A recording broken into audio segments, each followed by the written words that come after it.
बागेश्वर सरकार पंडित की प्रसिद्धि बढ़ती जा रही है। इसी बीच बाबा मंच से आपा भी खो रही है। सबको लगता है कि हम बुद्धू बैठे हैं, इन सबको लगता है कि हम प्लांटेड काम करते हैं। थोड़ी समय पहले टीकमगढ़ में उनका दिव्य दरबार सजा था। दरबार के दौरान कुछ मीडिया के लोग कवरेज के लिए पहुंची। दिव्य दरबार में दिल्ली से आए एक युवा पत्रकार ने सवाल पूछ दिया।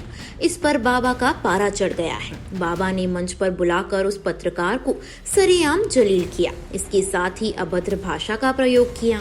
बाबा ने कहा कि तुम विघ्न डालने आए थे। इसके बाद पंडित धीरेन्द्र कृष्ण शास्त्री ने पत्रकार का पर्चा निकाला है। टीकमगढ़ में पंडित धीरेन्द्र कृष्ण शास्त्री का दरबार सजा था। दरबार के दौरान एक पत्रकार ने सवाल पूछा तो बागेश्वर महाराज ने कहा कि तुम प्लांटेड हो। उसके बाद नटखट कहकर मंच पर बुला लिया। इस दौरान पंडित धीरेन्द्र कृष्ण शास्त्री ने पत्रकार से कहा कि बिना माइक के तुम आओ। धीरेन्द्र शास्त्री ने कहा कि तुम हमारा टाइम बर्बाद करने आए हो।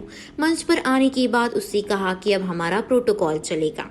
अब हमारे पास आए तो हमारा प्रोटोकॉल चलेगा, तुम हमारे हिसाब से यहाँ बैठो। बाबा उस पत्रकार पर इसलिए भड़क गए थे कि उसने बीच में सवाल पूछ दिया था। मंच पर बुलाकर धीरेन्द्र शास्त्री ने उससे पूछा कि तुम्हें बीच में टोकने के लिए किसने कहा था। इस पर पत्रकार ने कहा कि मैं खुद से आया हूँ। इसके बाद पंडित धीरेन्द्र कृष्ण शास्त्री उसके संस्थान का नाम पूछते हैं। संस्थान का नाम बताने के बाद बाबा उसे पर्ची दिखाते हैं। उसमें नालायक लिखा था। इसके बाद उसे कहते हैं कि ठटरी बांध देंगे, तुम यहाँ से उठकर जाओ। इसके बाद बाबा पत्रकार के साथ बदतमीजी करते हुए मंच पे कहते ही तुम पहले कान पकड़ो और क्षमा मांगो। पत्रकार खुद को अकेला पाकर वह कान पकड़ लेता है। इसके बाद उसे कहा कि तुम यहाँ मत आया करो।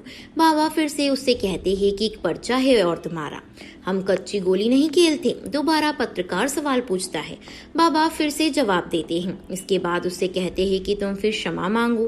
पत्रकार इनकार करता है तो बाबा कहते हैं कि हमारे दरबार में बीच में टोकने का अधिकार तुम्हें किसने दिया है? हमारा मंच है, तुम्हें टोकने का अधिकार किसने दिया? तुम पत्रकार हो तो हमने तुम्हें बुलाया है क्या? क्या हम प्रेस कॉन्फ्रेंस कर रहे हैं? आपके पास कोई चिट्ठी गई? तुम कौन हो? इसके बाद बाबा पत्रकार को एक और पर्चा दिखाते हैं। ये देखकर वो सन्न रह जाता है। फिर पंडित धीरेन्द्र कृष्ण शास्त्री उससे कहते ही कि मुंडी पटक कर तुम पांव पड़ो। पत्रकार ऐसा करने से इनकार कर देता है। बाबा कहते हैं कि तुम पांव पड़ो, नहीं तो आगे हम और खोलेंगे।